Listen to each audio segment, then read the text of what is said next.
जय Hind everyone, welcome to कर्तव्य पथ एकेडमी। क्या हाल चाल, कैसे हैं आप सभी लोग। हमारी यही आशा है कि आप लोग बहुत ही बढ़िया होंगे। आप लोगों की पढ़ाई लिखाई सब कुछ बहुत ही अच्छे से चल रही होगी। आज के क्लास में हमें क्या पढ़ना है, तो जैसा कि आपके स्क्रीन पे दिख रहा है, हम जो है इन्वायरमेंट के बारे में पढ़ने वाले हैं, जो कि आपका क्लास 7 एनसीईआरटी जो ज्योग्राफी की है उसका चैप्टर नंबर 1 है। ठीक है, हमारा जिन लोगों को नहीं पता उन्हें मैं बता दूं कि हमारी करंट में एक सीरीज चल रही है जिसके अंदर मैं आप लोगों को क्लास 6 से लेकर के 12th की सारी सब्जेक्ट की एनसीईआरटी, मतलब बेसिक सब्जेक्ट जैसे ज्योग्राफी हो गया, पॉलिटी हो गया, हिस्ट्री हो गया, उसको एक एक चैप्टर करके मैं कवर कराऊंगा।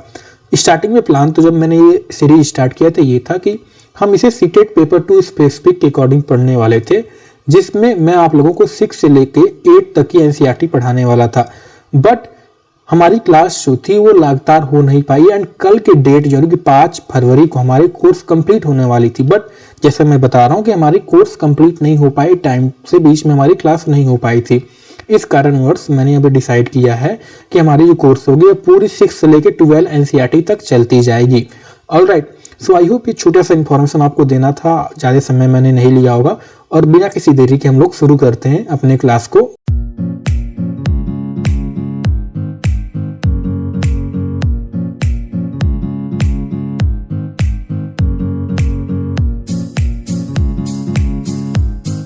तो देखिए, सबसे पहले तो हम लोग ये समझने का प्रयास करते हैं, जो कि आपका चैप्टर का नाम ही इन्वायरमेंट है, कि इसका मतलब क्या होता है, इन्वायरमेंट का मतलब क्या होता है। तो देखिए, अगर मैं सिंपल भाषा में, जो हमें बचपन से आप पढ़ते आए हैं, जो बताया गया है कि अगर मान लीजिए ये हमारी पृथ्वी हो गई, ये मैं क्या हूँ भैया, यहाँ पे खड़ा हूँ, ठीक है। तो हमारे आसपास जितनी भी चीजें, हमारे सराउंडिंग की जो भी चीजें हैं, वो सब क्या है, वो आपकी इन्वायरमेंट कहलाती हैं। ये इसका सिंपल सा मतलब होता है। यानी environment refers to everything that surround us. और साथ में इंपॉर्टेंट क्या है कि जो हमारे को इन्फ्लुएंस करता हो, हमारी जिंदगी को, हमारी जो भी चीजें हैं, वही क्या है, सब उसके अंदर की चीजें वो क्या है, आपकी इन्वायरमेंट कहलाती हैं। या आसान भाषा में हम और कहें, so the place, the people, जो थिंग्स हमारे आसपास हैं, और जो हमारे पर्यावरण, हमारा नेचर जो हमारे आसपास है, सराउंड में जो करता है, एनी लिविंग ऑर्गेनिज्म टुगेदर, ये क्या है, मिल के इन्वायरमेंट का गठन करते हैं, फॉर्मेशन करते हैं। आपका जो शब्द इन्वायरमेंट है ना, ये जो है बेसिकली एक फ्रेंच वर्ड से लिया गया है, एनवायरनर, जिसका मतलब भी क्या होता है, नेबरहुड, मतलब हमारे आसपास की चीजें क्या है, आपका इन्वायरमेंट कहलाती हैं। ठीक है। सो जो इन्वायरमेंट है, ये basically it consist of all the physical, chemical and biological component of the अर्थ। ठीक है, फिजिकल में जैसे आपके पहाड़ वगैरह हो गया, आपके प्लेन्स हो गया, आपके प्लेटियोज हो गए, ये सब क्या है, फिजिकल चीजें होंगी। बायोलॉजिकल में पेड़ पौधे, ये सब चीजें आ जाती हैं। तो ये सब क्या है, ये आपका इन्वायरमेंट का फॉर्मेशन करते हैं। जैसे अगर एग्जाम्पल की मैं बात करूं या समझाने का प्रयास करूं इसके थ्रू, सो जो हवा हम सांस लेते हैं, जो हम पानी पीते हैं, जिस जमीन के ऊपर हम रहते हैं, ठीक है, जिस प्लांट के हम थ्रू हम भोजन ग्रहण करते हैं, जो आपके एनिमल्स देखते हैं, एज वेल एज जो आप रोड पे चलते हैं, जिस बिल्डिंग में आप रहते हैं, इंडस्ट्री जो काम करती हैं, ये सब क्या है, ये सब आपका इन्वायरमेंट का गठन करती हैं, इन्वायरमेंट का फॉर्मेशन करती हैं। ठीक है। सो आई होप यहाँ से आपको इन्वायरमेंट क्या होता है समझ में आएगा। इन्वायरमेंट क्या होता है, so everything that surround us and influences our life, it is known as environment. ठीक है, सिंपल एज दैट। अब हम बात करें कि इन्वायरमेंट के कंपोनेंट्स क्या क्या होते हैं, टाइप से। जैसे कंपोनेंट्स मतलब बोले तो जैसे मान लीजिए आपकी बाइक है, तो आप कहीं जाते हो ना, बाइक खराब हो जाती है, तो जब सर्विस सेंटर हो जाते हो पूछते हो ना, भैया ये बाइक का ये कंपोनेंट प्रेजेंट है क्या, बाइक का ये पार्ट प्रेजेंट है ना। तो इसी पे हमने क्या किया, इन्वायरमेंट तो बता दी जो भी चीजें हमारे आसपास हैं, लेकिन कौन कौन सी चीजें, इन्वायरमेंट मतलब बहुत बड़ा चीज हो गया। इसी चीज को हमने क्या किया, अलग अलग भाग में डिवाइड कर दिया, अलग अलग पार्ट्स में इसको डिवाइड कर दिया। तो वो कौन से पार्ट्स हैं उसको हम समझते हैं। ठीक है, जैसे हैंडल बाइक का हो गया तो एक अलग पार्ट हो गया, सीट का अलग पार्ट हो गया, टायर अलग पार्ट हो गया। ठीक है, तो वैसे ही क्या इन्वायरमेंट तो हमने कह दिया सब चीजें। इन्वायरमेंट के अंदर कौन कौन सी चीजें हैं वो हम जानते हैं, उसको अलग अलग पार्ट में डिवाइड करके हमने पढ़ने का इसको प्रयास करते हैं। देखिए, इन्वायरमेंट को बेसिकली मेन ब्रॉडली कहा जाए तो 3 मेन टाइप में क्या है, उनके नेचर और उनके ओरिजिन के आधार पर डिवाइड किया गया है। पहला होता है नेचुरल इन्वायरमेंट, यानी जो भी प्राकृतिक चीजें हो गई, चाहे आपकी एबायोटिक चीजें हो गई, एबायोटिक मतलब और बायोटिक चीजें, बायोटिक मतलब लिविंग चीज, जो जैसे हम हो गए, पेड़ पौधे हो गए, एबायोटिक मतलब जैसे चट्टान हो गए, पत्थर हो गए, ये सब चीजें हो गई एबायोटिक। तो ये भी जो भी चीजें आपकी हो गई, ये नेचुरल इन्वायरमेंट हो गया। दूसरा आता है ह्यूमन इन्वायरमेंट। ह्यूमन इन्वायरमेंट मतलब कि हम खुद जो इंसान है, जो आपके भाई बहन है, जो आपके आसपास, वो भी क्या इन्वायरमेंट, मैंने क्या बताया, एवरीथिंग दैट सराउंड अस और इन्फ्लुएंसेज आवर लाइफ। तो आपके माता पिता हो गए, आपके भाई बहन हो गए, वो हमारी लाइफ को इन्फ्लुएंस करते हैं कि नहीं, करते हैं। तो वो क्या हो गए, आपके मित्र हो गए, आपके टीचर हो गए, ये सब क्या है, ये सब लोग आपकी लाइफ को इन्फ्लुएंस करते हैं। तो ये क्या हो गए, ये भी इन्वायरमेंट हो गए। और कौन से इन्वायरमेंट हुए, तो ह्यूमन इन्वायरमेंट हो गए। और थर्ड हो जाता है कि इंसानों के द्वारा जो चीजें बनाए गए, उसका इन्वायरमेंट एक अलग हुआ, जैसे रोड हो गए, ठीक है, बिल्डिंग्स होंगी, ये क्या है, ये ह्यूमन मेड इन्वायरमेंट है, इंसानों के द्वारा बनाया गया। ठीक है, तो ये आपको 3 चीज समझ में आया। पहला नेचुरल हो गया, जैसे वाटर, एयर हो गया, लैंड हो गया। ह्यूमन मेड इन्वायरमेंट जैसे बिल्डिंग, पार्क हो गया। ठीक है, वहीं पे ह्यूमन यानी इंडिविजुअल, एक हम भी तो खुद को प्रभाव डालते हैं, हमारी परिवार हो गई, जिस समाज में हम रहते हैं, कम्युनिटी में रहते हैं, हमारे जो रिलीजियन हो गए, हमारे जो एजुकेशनल सिस्टम हो गए, हमारी इकोनॉमी हो गई, ये सब चीजें क्या है, आपकी ह्यूमन इन्वायरमेंट कहलाती हैं। ठीक है, तो इन्वायरमेंट जो भी चीज हमें सराउंड करती है, वो क्या है, आपकी इन्वायरमेंट कहलाती है, जो हमें इन्फ्लुएंस करती है। अब इसी को हमने अलग अलग भाग में बांट दिया। एक भाग को हमने कह दिया आपका नेचुरल इन्वायरमेंट हो गया, एक को हमने कह दिया ह्यूमन इन्वायरमेंट हो गया, एक हमने कह दिया ह्यूमन मेड इन्वायरमेंट हो गया। राइट, तो नेचुरल इन्वायरमेंट जैसे मैं बताया, इसके अंदर जो भी चीजें नेचर के द्वारा, इंसान का कोई रोल ना हो, नेचर के द्वारा बना हो, वो क्या है, नेचुरल इन्वायरमेंट कहलाती है। It refers to both biotic मतलब लिविंग बीइंग्स एंड एबायोटिक मतलब non living condition existing on the earth. अब नेचुरल इन्वायरमेंट जो है, इसको फर्दर डिवाइड किया गया हमें आसानी समझने के लिए। कौन कौन सी इसमें चीजें आती हैं, तो इसको जो है 4 मेजर डोमेन्स है। इन मेजर डोमेन्स के बारे में याद करिए, हमने क्लास 6 की जब एनसीईआरटी पढ़ी थी ज्योग्राफी की, तो वहां हमने major domains of the earth का चैप्टर था, उसके अंदर ऑलरेडी डिस्कस कर चुके हैं। लिथोस्फीयर मतलब कि लिथो प्लस स्फीयर मतलब रॉक, लिथो मतलब रॉक, मतलब जो आपका लैंड का एरिया होगा लिथोस्फीयर कहला रहा है। एटमॉस्फेयर मतलब अगर ये लैंड हो गया, ठीक है, तो उसको लिथोस्फीयर हम कह रहे हैं।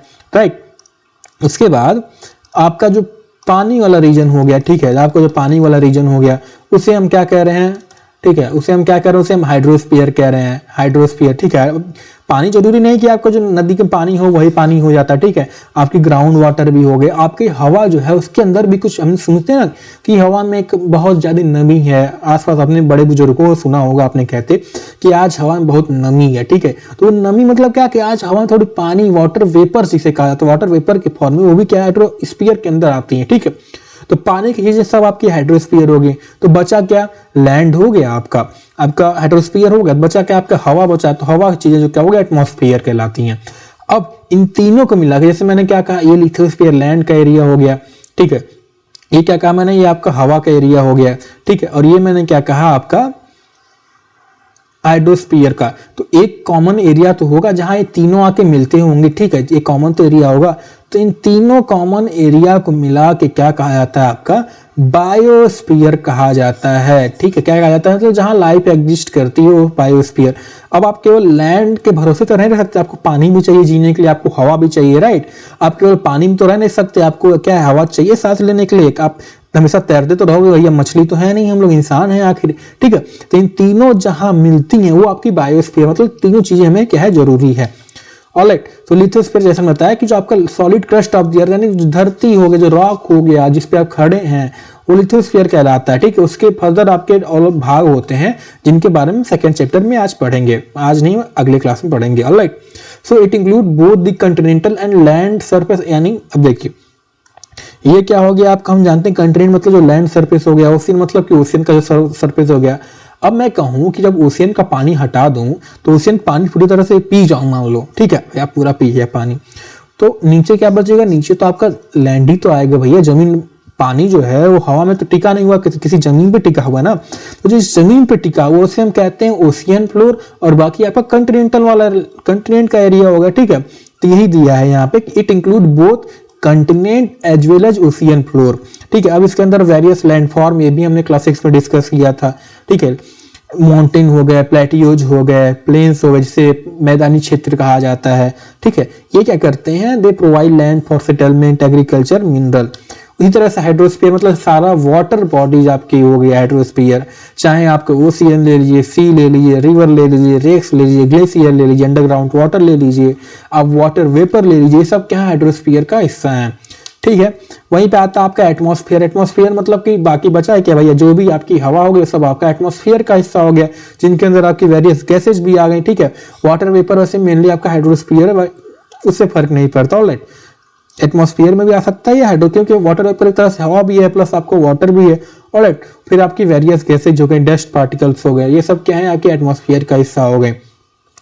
तो मोस्ट इंपॉर्टेंट जो आपका पॉइंट हमें याद ध्यान देना है कि एटमॉस्फेयर जो है उसके अंदर जो हवा आपकी रहती है ना, जो गैसेज पाई जाती है, ये क्या है, हमें जो सन से जो रेज आती, जो रेज हम देखते हैं धरती में जो हमारे पहुंचती है ना, वो उतनी हार्मफुल नहीं होती। लेकिन मान लीजिए खूब तेज धूप निकली हो और पूरा 4 घंटा भैया धूप में खड़े हो, तो क्या होगा, हमारी स्किन पूरी जल जाएगी, काली हो जाएगी। अब सोचिए कि सूर्य से ऐसी बहुत तरह की रेज आती हैं, उन रेज क्या है, हवा से फिल्टर होके, हवा जैसे चाय पत्ती होती है ना, चाय जब डालते हैं चाय पत्ती क्या है, चाय उस छन्नी में रुक जाती है, बाकी चाय आ जाती है रोकी। ऐसी कई चीजें जो हैं सन से आती हैं, कई अलग प्रकार की रेज आती हैं, इसको जैसे छन्नी चाय पत्ती को छान लेती है, वैसे ही जो हार्मफुल रेज होती है उनको ये हवा वहीं पे रोक लेती है, छान देती है, तरफ कह रही है, और बाकी जो हमारे सहने लायक रोशनी होती है वो हमारे तक पहुंचती है। So it protect life on earth by shielding us from harmful rays of the sun. ठीक है, ये बात आपको समझ में आई। फिर आपका बायोस्फीयर, बायोस्फीयर जैसे बताया कि it is a narrow zone where life exist, यानी लाइफ आपकी केवल लिथोस्फीयर पर नहीं एग्जिस्ट करती, हाइड्रोस्फीयर, ये तीनों जहां कंडीशन मिलती है वहीं तो लाइफ आपकी एग्जिस्ट करती है। तो ये बायोस्फीयर वो हिस्सा है, यानी the narrow zone where life exist, it is a narrow overlapping zone of land, water and air, यानी सारे प्लांट, एनिमल, ह्यूमन बींग्स जो हो गए, ये क्या है, बायोस्फीयर में आता है। यानी प्लांट हो गया, अब केवल एटमॉस्फेयर में, हवा में तो प्लांट रह नहीं सकता भैया, जमीन पे रहेगा, जमीन के अंदर उसकी क्या है, जड़ रहती है, वो जड़ों को पानी चाहिए रहता है। ठीक है, अब पानी नहीं मिले तो प्लांट सर्वाइव नहीं कर पाए, इस वजह से सब चीजें जो है जरूरी हैं। Alright, so it represent the interaction of lithosphere, hydrosphere and atmosphere, and इसी वजह से इसको जो है life supporting zone of earth कहा जाता है। यानी कल को सवाल पूछ ले, 4 ऑप्शन दे दे, लिथोस्फीयर, हाइड्रोस्फीयर, बायोस्फीयर, आपका एटमॉस्फेयर, और पूछ ले which one of the following is the life supporting zone of the अर्थ, तो करेक्ट ऑप्शन क्या हो जाएगा, बायोस्फीयर हो जाएगा। ठीक है, इतनी बात समझ में आई। अब हम बात करते हैं ह्यूमन इन्वायरमेंट। जैसे मैंने स्टार्टिंग बताया, ह्यूमन इन्वायरमेंट मतलब जो हम लोग, जो आपके आसपास के जो लोग हैं, पीपल हैं, उनके द्वारा जो एक्टिविटी की जा रही है, ये सब क्या है आपकी ह्यूमन इन्वायरमेंट के अंदर आ जाती हैं। यानी जब पीपल हो गए, जब कम्युनिटी हो गई, आपके गांव टाउन के अंदर जो लोग रह रहे हैं, ये सब क्या है, ह्यूमन इन्वायरमेंट के अंदर आते हैं। ऑलराइट, इकोनॉमिक एक्टिविटीज जो हो गया, एग्रीकल्चर हो गया, इंडस्ट्री हो गई, ट्रेड हो गई, ट्रांसपोर्ट हो गई, ये सब चीजें क्या है इसके अंदर आ जाती हैं। राइट, सो इतनी बात आप समझ में। इसके बाद थर्ड आ गया आपका ह्यूमन मेड इन्वायरमेंट, यानी जो ह्यूमन के द्वारा नेचुरल रिसोर्स की अलग चीज, प्रकृति के द्वारा बनी हुई, इसके अलावा जो आपकी रोड हो गया, जो बिल्डिंग हो गई, तो नेचर ने तो बनाया नहीं, इसे क्या है इंसान ने बनाया। Right, so human made environment चीज जो होगा, यानी it include all structure built by human, अगर एक शब्दों में कहा जाए तो, टू मेक लाइफ कंफर्टेबल। ठीक है, building, park, monument, factories, dams, industry, ये सब चीजें क्या है इसके अंदर आ जाती हैं। अब होता क्या है कि कई बार जब एक्सेसिव डेवलपमेंट हम कर देते हैं ह्यूमन मेड इन्वायरमेंट, तो it can damage the natural environment, यानी इन तीनों क्या है आपस में एक बैलेंस बना के रखते हैं। अगर आप एक को ज्यादा बढ़ा दोगे तो क्या होगा, ये बैलेंस बिगड़ जाएगा, और दूसरे को क्या होगा, हार्मफुल पहुंचेगा। और हमें जीने के लिए मोस्टली क्या है, ह्यूमन मेड इन्वायरमेंट तो बाद में आता, लेकिन पहले नेचुरल चीजें क्या है जरूरी। नेचुरल चीजें नहीं रहेंगी तो आप कितनी बिल्डिंगें बना लो। अच्छा बताइए, पानी नहीं रहेगा तो आप बिल्डिंग बना के भैया करोगे क्या, कैसे जीवित रहोगे। ठीक है, तो ये सब चीजें क्या है जरूरी है, यही कहने का मतलब यहाँ पे हुआ। Right. So interaction between human and environment की बात करें तो ह्यूमन एंड इन्वायरमेंट जो है they are interdependent of each other. यूँ मुझे नहीं लगता कि आपको बताने की जरूरत पड़ेगी कि हम जो है इन्वायरमेंट पे इंटरडिपेंड रहते हैं। इन्वायरमेंट पे प्रकृति जो है आजकल की जो है इन्वायरमेंट, जैसे पेड़ पौधे हो गए, जब आप पेड़ लगाते हो तो क्या है, पेड़ को पानी देते हो, राइट, फिर उसको बड़ा करते हो, फिर पत्तियां पे दवाई डालते हैं अलग अलग तरीके, फिर पेड़ क्या है बढ़िया से ग्रो करता है, राइट। तो ये देखा कि इन्वायरमेंट भी क्या है, कुछ ऐसी चीजें इन्वायरमेंट की जो ह्यूमन पे डिपेंड करती है। ह्यूमन तो भैया इन्वायरमेंट पे डिपेंड है ही। तो इंटरडिपेंड मतलब एक दूसरे पे, दोनों पे डिपेंड है, यानी इन्वायरमेंट इस पे, ह्यूमन इस पे। Alright. So human being depend on the environment. जैसे ह्यूमन बीइंग जो हो गए फूड के लिए, वाटर के लिए, शेल्टर के लिए, क्लोथिंग के लिए। At the same time human modify the environment through activity such as cutting forest, building dams, leave mining हो गया, इंडस्ट्रियलाइजेशन हो गया। देयरफॉर जैसे मैं बता रहा था, it is necessary to maintain a balance, बना के रखना बहुत आवश्यक है between human needs and environmental protection to ensure कि एक हेल्दी इन्वायरमेंट रहे फॉर फ्यूचर जनरेशन। ठीक है, तो इतनी बात समझ में आई। सो इन्वायरमेंट हमारा खत्म होता है। इन्वायरमेंट मतलब क्या कि everything that surround us is environment. ठीक है, दैट और मोस्ट पार्ट हमें क्या बोलना है, दैट इन्फ्लुएंसेज अस। ठीक है, सराउंड तो कर रहा है लेकिन इन्फ्लुएंस भी कर रहा है, वो भी इन्वायरमेंट होता है, राइट। फिर हमने देखा कि जैसे बाइक का अलग अलग पार्ट हो गया, हैंडल अलग हो गया, तो वैसे इन्वायरमेंट को हमने क्या अलग अलग पार्ट में रख दिया। कौन सा था, एक ह्यूमन इन्वायरमेंट हो गया, राइट, आपका एक ह्यूमन मेड इन्वायरमेंट हो गया, और थर्ड कौन सा था, थर्ड कौन सा था वो आप मुझे कमेंट में करके बताइए कि थर्ड इन्वायरमेंट कौन सा था।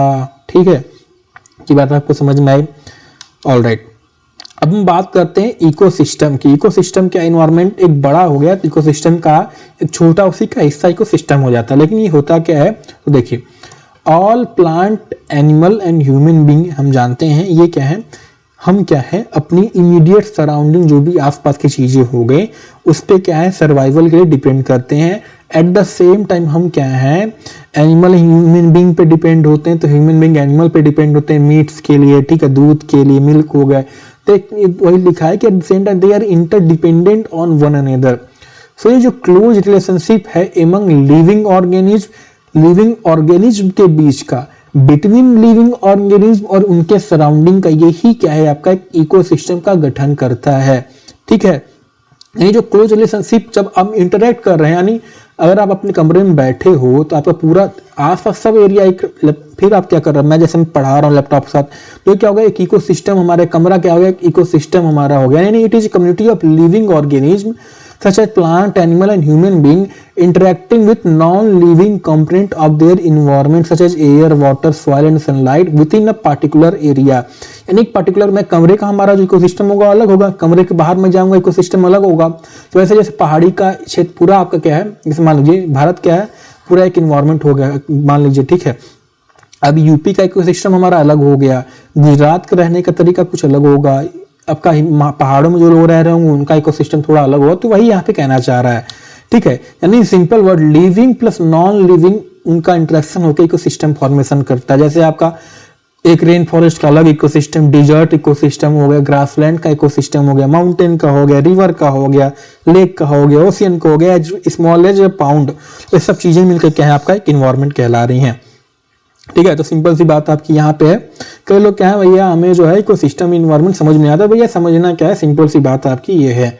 ऑलराइट, सो आज के लिए बस इतना ही, मिलते हैं आपको अगले क्लास में। अगले क्लास में जो है हम लोग अपना सेकेंड चैप्टर जो है पढ़ेंगे, ठीक है, क्लास 7th NCERT का। ऑलराइट, जय हिंद।